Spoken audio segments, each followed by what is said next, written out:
Today I talk about the rollout event of a new airplane.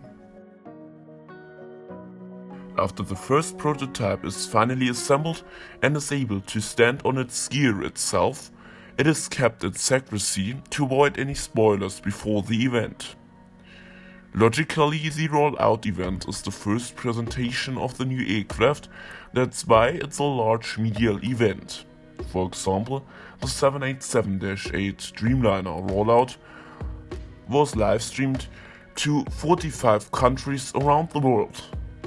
Many suppliers for the 787 greeted via video message, and after speeches of the Boeing bosses, the hangar doors were opened and the first prototype of the all-new Dreamliner was towed in front of the hangars.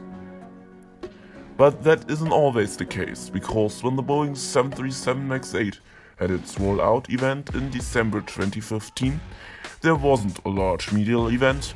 On the contrast, it was only presented for the Boeing employees until its first flight, roughly a month later. There is also a secret rollout for new military aircrafts to keep new innovations secret.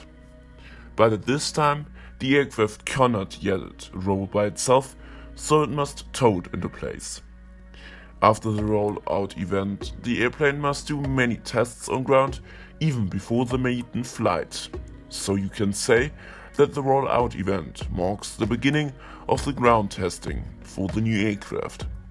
Therefore, the aircraft undergoes structural static tests like a reproduction of aerodynamic loads, the bending of the wings or ailerons, as well as tests on the limit of ultimate loads in various situations. Before the first flight, also fatigue tests, meaning fully functional pressure cabin, are undergoing testing. While the new airplane undergoes ground testing, pilots train for the first flight and subsequent certification flights in the simulator.